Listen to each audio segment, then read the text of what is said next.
Hi there. I'm Christine Dunbar from speechmodification.com, and this is my Smart American Accent training. Welcome to our live Friday class where we talk about American English pronunciation, intonation, and anything else you might need to help you improve your personal and professional communication in American English. Today's topic, we're going to be continuing our work on the SMART Goals Challenge, where we're looking at how to set a goal that you can actually achieve to see progress on what you're trying to improve. And I'm also going to be taking your questions. I'm going to start by talking about the SMART Goals Challenge, and then we're going to move to some of the requests we've had this week. So last week, someone was asking about the word birthday, and I didn't get to it, so I'm going to do that this week, as well as the word hazardous was requested. And I'm going to give you some more specifics to practice and walk you through a lesson for the SMART Goals Challenge. So if you have questions, feel free to ask those at any time. For the beginning, I might be just talking and giving you some information, and then I'll come back and review your questions. And if you're watching this later on, if you're not watching the live broadcast, I do always go back and answer requests and questions that people leave in the comments. So feel free to leave your question or request in the comments. And also, if you've been doing the SMART Goals Challenge for these first few days of January with me, and you have a comment about that, or you want to share what your goal is, I'd be happy to hear about those. That would be great to know what you're doing and how it's going so far. So the SMART Goals Challenge, what is that? We're looking at some specific ways to set a goal that we can achieve and make progress. And in our first SMART Goals lesson, we looked at the S in SMART, and we said that that stands for specific. So to have a goal, to be able to achieve my goal, it's much better to have something very specific and to say what it is, to know what it is, because I can measure that and I can know when I've met that goal. And if you were here on Wednesday, in Wednesday's class, you know that I'm doing the SMART Goals Challenge along with you. I'm personally working on improving my singing. And so my specific goal for being a better singer was to practice 30 minutes a week. And just to update you on my progress, I have done 25 minutes so far since Wednesday. So all I did was I wrote my big goal, become a better singer, and my specific goal, 30 minutes a week of practice. And then I just started writing down what I did. So a couple of days ago, I did 7 minutes. Today, I did 18 minutes. And I think I'll easily reach that 30 minutes. I have a nice way of tracking it. It's very simple. You can do it very easily on a piece of paper or on your phone. And the other thing I wanted to show you that I did for my practice was, I know for me, when I'm trying to work on something, I might get distracted. I might want to check my phone, or I have some other work I want to do. And we have a tendency in today's culture to do a lot of multitasking. And some of the things that are going to really help you for practicing your speech, there is some element of multitasking, actually. I often talk about how you can practice while you're doing other things, but other things that are conducive to practice. You have to keep practicing. It's not very conducive to be checking your email or getting on social media if you're trying to practice. And so for me, I'm susceptible to that as well. When I was trying to practice, what I did was I just turned on the timer on my phone. And that served two purposes. It helped me track the time. I didn't have to be watching the clock. I just practiced until I was done, and then I turned off the timer and saw how much time I had practiced. Also, if my phone is running on the timer and if I feel compelled to reach for it to do something other than what I'm focusing on, that timer was there to remind me, nope, right now you're practicing. And if you're done, great. If you're not done, let's keep this timer going and keep working on it. So that's just a little tip that you can try and find something that works for you. But sometimes it's these small details that help us stay focused and stay on track. So today, we're going to take our specific goal and we're going to talk about the next element of SMART practice, which is the M, and that is that we want our goal to be meaningful. And I'm going to talk a little bit more about what that means to have a meaningful goal. And I'll give you some suggestions. I'll talk a little bit about my own personal goal and then some suggestions for pronunciation-related goals that we've been talking about. You can easily have the same goal as me to practice 30 minutes a week, but maybe you need a little bit more help knowing what to do for those 30 minutes and how to focus. So let's talk about what it means to be meaningful and why we want to have a meaningful goal. So a SMART goal is meaningful because it has to relate to my life. If I have a goal that has an impact for me personally, then that's going to be more successful. I should feel good if I reach that goal, and it should make sense to me. It should be something that fits in with the way my mind works and what my goals are. And in the first lesson, I gave you a lot of examples of ways to improve your pronunciation, but you probably have some personal experiences that will help you figure out a meaningful goal for yourself. So I'll talk about my life so you understand what I mean by something personal and meaningful, and then I'll help you brainstorm things for you. My goal was to practice 30 minutes a week for singing. And this is meaningful for me because I sing in a choir, and I enjoy my rehearsals and my concerts more if I'm well prepared. I feel better about the experience. I have more fun. I do better. I want to be a better singer so that my choir sounds good, and also so that I personally sound good and can do well with challenging music. So I get a lot of pleasure out of singing, and I'll feel more confident as a singer if I know I'm improving, if I make some improvements. I'd like to be able to sing confidently in any situation, whether it be as part of my choir, singing in front of people, performing.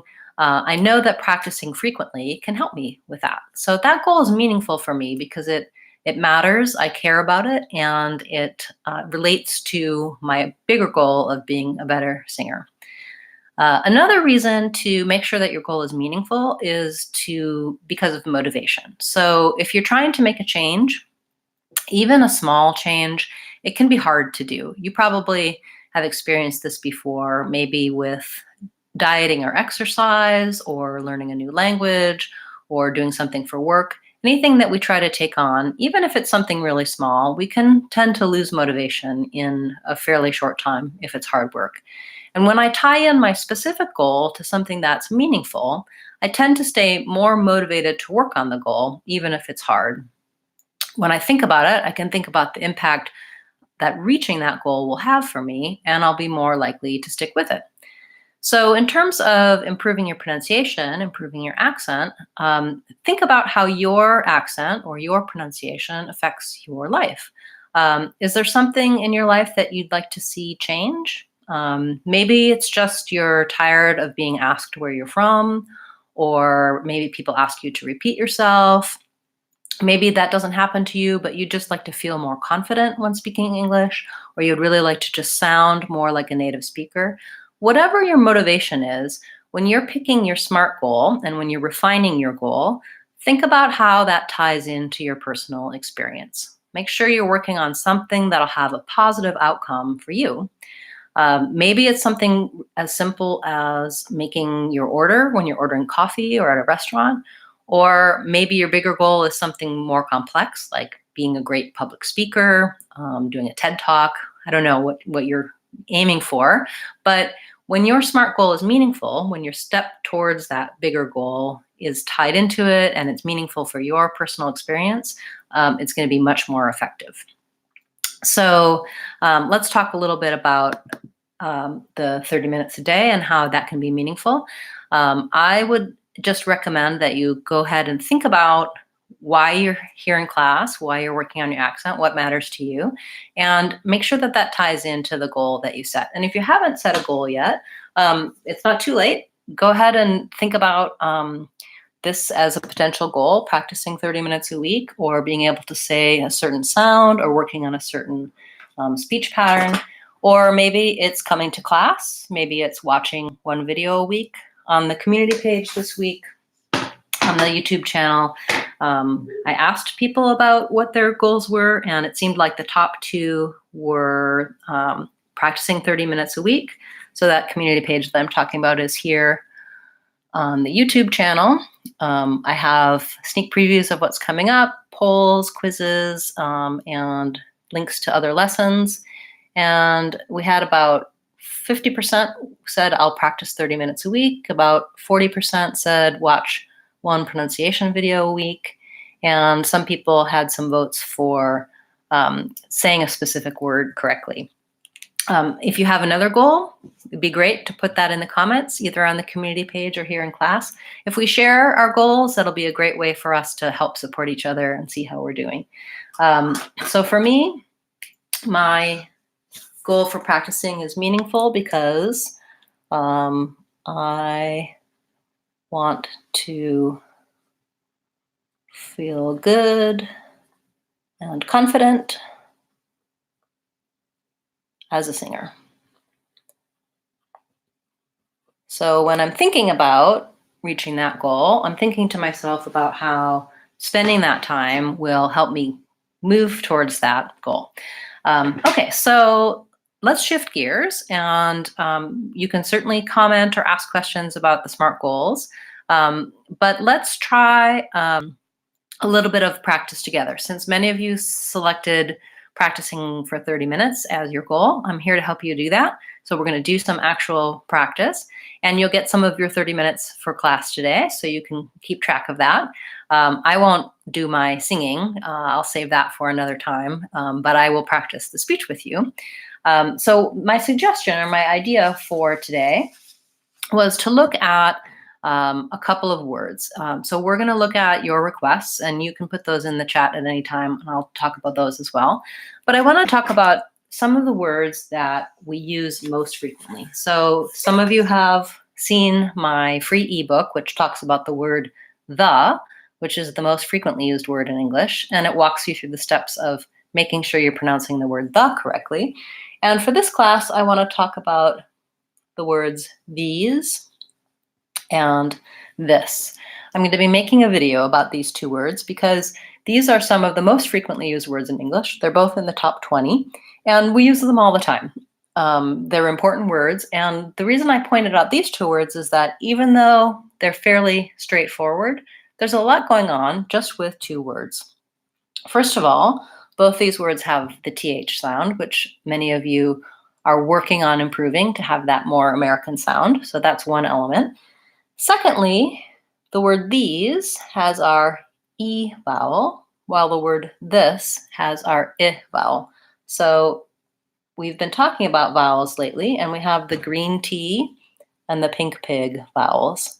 And many people have error patterns where they either interchange these two vowels, or sometimes there's a vowel that you might be saying that's kind of in between the two. If you have struggled with those vowels, it might be hard for someone to know whether you're saying the word these or the word this, and it might sound like you're saying the opposite one that you mean to say, which will make it sound like you're making an error in grammar when really you just have a pronunciation difference. And so, of course, you don't want people to be listening to you and thinking you're making errors when really you just have some differences in your pronunciation, as well as the vowel sounds and the TH sounds in these words. They both have a common pattern, which is that these has a voiced end sound. So the SE, the letters SE in the word these sound like Z, the voiced Z sound, whereas the word this has, the S actually says S, it's a voiceless sound. Again, our tendency is to make an error here on the word these, and we might accidentally say that more as an S, and it might sound more like these or this. And you can hear how I can't tell which word I'm saying if I make that error. So just by looking at two words and practicing on two words, I can make a big difference on multiple patterns that I have elsewhere in my speech.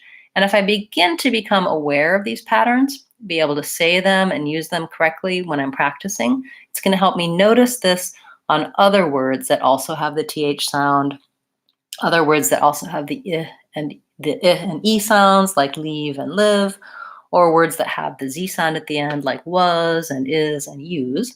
So let's do a little bit of practice with this and these. And first of all, we'll just try to say the words, so you can repeat after me. We'll try these and this. And again, if you have trouble with any of these elements, you can use my free practice materials and my videos to help you with the E and I and the Z and S sounds. Let's take it up a little higher level, though. For many of you, You can say these words if you're thinking about it and focusing on those sounds. One way I'd like to practice these words is to practice with singular and plurals. So this is also great practice for a pattern that many people have, which is either forgetting to make the plural or making a pronunciation error on the plural. And again, it can sound like a grammatical mistake when really you just have a pronunciation difference. So if I'm going to practice with this and these, I can name things around me. So I might say this glass, these glasses, this pen, these pens, this desk, these desks, this computer, these computers. And you'll note that when I'm saying the plural, I get a lot of practice for my final Z sound. And I have to think about what the plural of those words are and what's happening. And I get a lot of repeated practice for these two keywords that I'm focusing in on. So that's something I would suggest for your practice today. And you can, as you're watching the video, repeat after me and practice those examples that I gave. And then you can also, after class, take a few minutes and do the same thing looking around you. Or you can label simple categories. So for example, I could talk about business words. I could say this meeting, these meetings, this client, these clients, this invoice, these invoices, and I would get some really good practice on those simple words as well as on the words I actually have to say for my professional work. Happy New Year to you too. Hi, everybody. Thanks for your greetings. So working on common words and phrases is a great way to help work on accent patterns and really improve your fluency and improve your speech. So when you're thinking back to your goal of practicing 30 minutes a week, this is one of the things that you can do, is to think about how that will be meaningful for you. It may seem like just a small thing. Oh, I'm only practicing the word this and the word these. How is that meaningful? How is that going to help me? But I hope that I showed you some of the things that tie it into what your bigger goal might be, which is to sound professional, to not sound like you're making mistakes, to pronounce things correctly, and to be more fluent and more natural when speaking American English. Okay, so we had a couple requests from last week, so I'm going to make sure I answer those, and you can put your requests in the comments as well. One of the requests I received this week was for the word hazardous. And that's a challenging word because it has the R sounds and it's a long word. In the word hazardous, we have first syllable stress, hazardous. And it kind of looks like it should have more of an R sound with the AR there, but we really say it more like an hazard. It's vowel A in the first syllable, so just like the word has. And in this case, we actually spell the Z with a Z, so that's helpful. Hazardous. And this final syllable has the vowel schwa, so it's long, short, short. Hazardous, hazardous. When you can say hazardous by itself, then work on hazardous materials, a hazardous situation, that was hazardous. It's a hazardous road, etc. Using it together with words and phrases where you would naturally use that word hazardous. And we had another request last week that I didn't get to at the end of class, which is for the word birthday. And the challenge here is of course, R and TH sounds in close succession there. And also that it's a vowel I. It has first syllable stress, so birth is long and day is short. Also make sure that on the second vowel that you don't just say one sound, birthday, but that you lengthen and make sure you close to birthday, A. So use your long American A sound. How to handle that earth. It's actually not the vowel, that was incorrect. It's the vowel. So I want same vowel that I have in words like earn, turn, bird. I want to focus by starting just on the and then I can add the TH. That's the same as the word earth, earth. Then I add my B, birth, and then finally day, birthday. hopefully that helps you. And sorry I didn't get to that last week. Please feel free to ask your questions and make your requests at any point. And again, as I said at the beginning of class, if you're watching as a replay, you can ask your questions in the comments, and I'll let you know where you can find videos and other resources to answer your questions. I'm going to just show you a couple quick resources before we sign off for today. So as I showed you earlier, on the community page on our channel, we have quizzes and sneak previews and announcements about upcoming classes. The next live class will be next Friday at 12 o'clock, our usual time. And again, we'll probably talk briefly about the SMART Goals Challenge, and then we'll move right to talking about resources and practice for you. So I'm trying to give you some tips and help with practicing and actually utilizing your SMART goals. On my website, speechmodification.com, you can follow along with the SMART Goals Challenge and catch the replays of any classes you missed, as well as seeing some texts and some help for the various lessons. So when I'm on speechmodification.com, I have a lot of resources here, some information about online courses and training, and you can go to my free practice area, click on online practice free trial, and then you just go to the category of the 2020 New Year's SMART Goals Challenge. So this will be today's class, talking about meaningful, and a lesson and some text to help you with that. And if you missed the first class, here's our class about writing a goal that's specific. And included there is the live class rebroadcast, as well as I said, many suggestions for goals that you can use, and a template for how you can write your own goal that's specific to you and meaningful to you for your needs. Our intro to the challenge, we have a spot for you to add your comments, to say you're joining, to put in your goals. And if you want help or feedback on your goals, I'm happy to offer that as well. Have a quick question here. Sylvia wants to know, what's more accurate to use the vowels when they say long and short vowels or IPA? That's a great question. I typically avoid saying long vowel and short vowel because what I find is that people think then that one of the vowels is held longer and one of the vowels is held shorter. And while there's a really small difference, for example, between E and I, they might call this one long E, and they might call this one short I, where long I would be I, and short E, what would that be? Those are okay for helping you get a little bit of an understanding of spelling, but it becomes quite confusing because in the word seed, or let's say bead, in the words bead and bid, both of those vowel sounds are held for a longer duration because there's a voice sound at the end. And so what I hear people doing is they're trying to make this one short. And their error pattern is they say more of an E sound. So instead of saying bead and bid using vowel E and vowel I, they would just say bead and bid.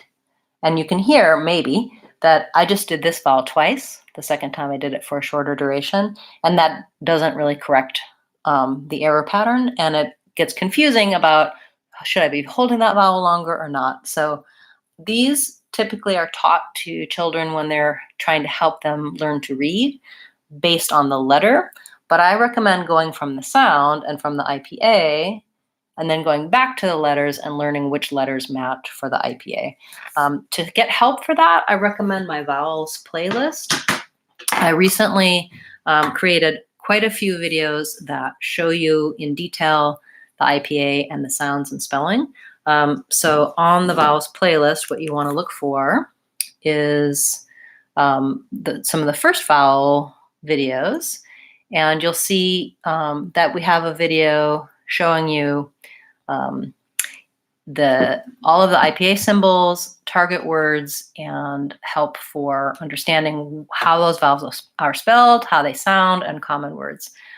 So that's my approach, and I feel like it's more useful in the long run for understanding all of the vowels, because there are so many exceptions in spelling that if I try to go with short I or short E, it's only going to help me on a certain percentage of the words. Versus learning the IPA, I can look it up and always know right away what vowel I should be doing and what other words it sounds like. Great question. Thank you. I hope that wasn't too long-winded of an answer for you. I'm pretty passionate about vowel sounds and how best to learn them and teach them. So thanks for your question. Okay, question that may have come up because of recent holiday. We have a question for these words Mary, Mary, and Mary, all pronounced the same. And yes, they are. So that's the woman's name, Mary. My friend Mary is going to marry her husband after they wish each other a Merry Christmas. So all of them have the A vowel and the which I often will write like this so people think about the air, Mary. Great question. Any other questions? Feel free to ask those now. And if not, we'll wrap up for today and we'll meet again next week on Friday at noon. Next week, we'll be starting with your questions first. And at the end, I'll go through and talk about SMART goals and give you some help and resources. So come with your questions and requests. I'm looking forward to seeing you then. Have a great weekend, and thank you for being a part of class. I'm Christine Dunbar from SpeechModification.com. Remember, if you want to sound American, you can do it. SpeechModification.com.